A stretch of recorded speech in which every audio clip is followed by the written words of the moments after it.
Welcome to our second week of lectures. This is the theory lecture of the week. In this lecture, I will present a general introduction and discussion of decision-making in organizations. In the lecture, I will relate various rational system views of organizations that tend to focus on administrative units, or leaders of organizations. A simple example of organizational decisions can be found in the image in the slide deck showing a decision tree right next to me. The choice here is whether to upload a picture or not onto my Coursera course. A variety of criteria apply and help us decide.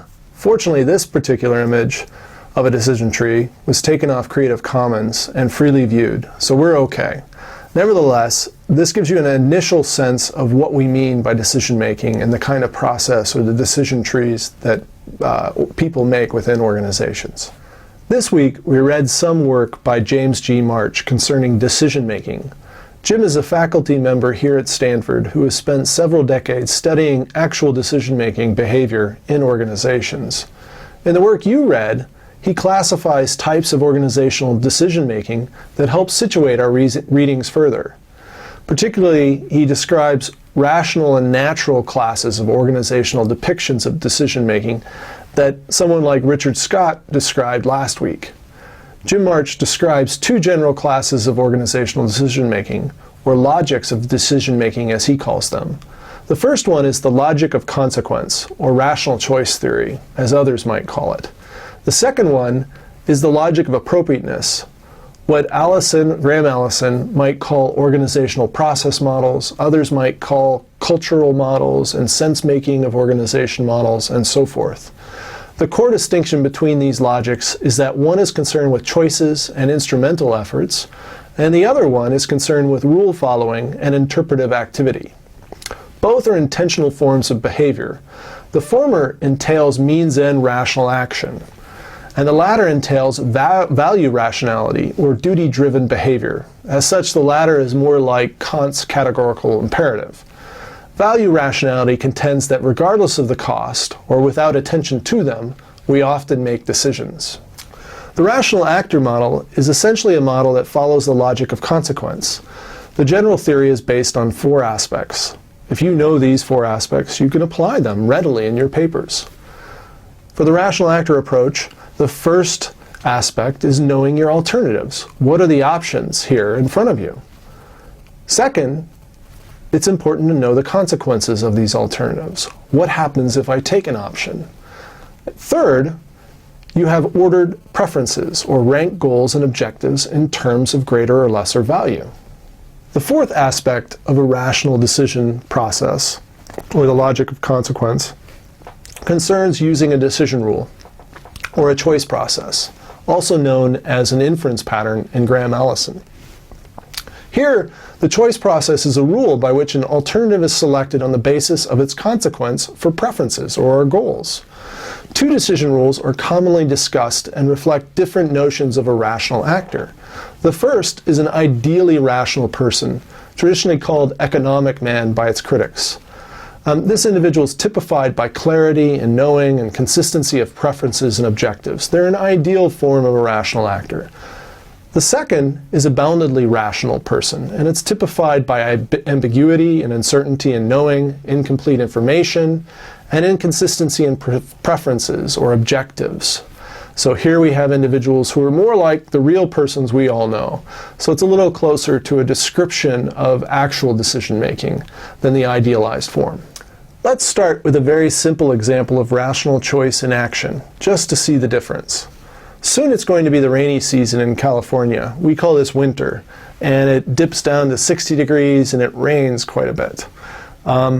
Because we're so tough, we always worry about whether to bring an umbrella or not. Let's say on a particular day there's a 40% chance of rain, and we have to decide between bringing an umbrella or not bringing an umbrella.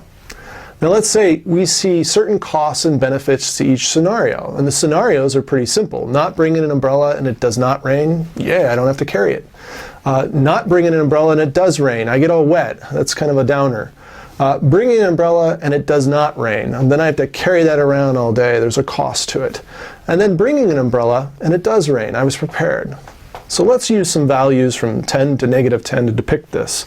Let's say that not bringing an umbrella and no rain is a 6 out of 10. You know, I was lucky not to have to carry it all day. I don't bring an umbrella and it rains, right? Well, then I get wet, and I find that terribly disconcerting, right? A negative 10. On the other hand, I do bring an umbrella, and let's say there is no rain, I have to carry it around. That's kind of discomfort to have to walk around with that. So a negative 5. And then I bring an umbrella, and it rains, and I'm kind of pleased with myself for being so well prepared. I give myself a +8. So below this kind of matrix, the chart, you see a kind of decision tree where the chances of rain versus no rain is 40 to 60, and the options, right? And we want to calculate the expected utility of each kind of scenario. And here all we have to do is multiply not bringing an umbrella, +6, with the chance of no rain to get that second value of 3.6. So you have 6 times 0.6 to equal 3.6. That's the expected utility of bringing an umbrella if it doesn't rain, or not bringing an umbrella if it doesn't rain.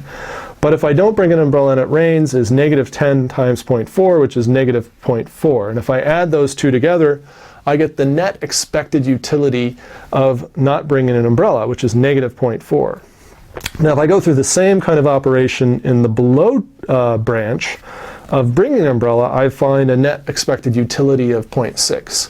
And if I compare the two, it's clear that bringing an umbrella, given my preferences or my kind of cost rewards as well for each outcome, that it's better to bring the umbrella than not, because I really don't want to be wet on the day that I don't bring it. Now let's do this for a more interesting case, dating. Many of you are single and perhaps looking for someone, right? So say you're wondering whether to ask someone out. Imagine that person now. What do you think the chances are that they'll say yes? 10%? 25%? So here are your options. You don't ask them and they'd say no. That's good, right? You're not embarrassed. You don't ask them and they would have said yes, so you miss out on someone quite interesting and wonderful. That's kind of a downer. You do ask them and they say no. That's kind of mortifying, right? And that may be terrible. And then there's the last, which is we do ask them and they say yes. How would you value each of these options from a 10 to a negative 10? Are you a high interest, low cost person, or a low interest, low cost person? Meaning you ask people all the time and you don't have much to lose. And then the high cost person sees it as risky no matter what happens. No, I've always found it kind of mortifying to be rejected, so I'll go with high cost. And so in this table you see here, not asking someone else and them saying no, hey, good, I saved myself the trouble, it's a +2. Not asking them out and they would have said yes, that's kind of a downer, that would have been a -8, right? Pretty bad, but not terrible. But then asking them out and them saying no is just awful. I feel miserable over that. So a -10, and then me asking them out and them saying yes is a +10. That's just couldn't be better, right? Best of all worlds right there. So if we go through the decision tree again and we try to predict the net utility of each option of asking someone out or not, we find that if we go through the math again like before, you take don't ask out and getting a yes at -8 times the probability of 0.10 occurrence that they say yes is a -0.8 expected utility. And then the opposite of don't asking them out and they reject you, it's a positive utility of 1.8. So we have a net expected utility of not asking people out of 1.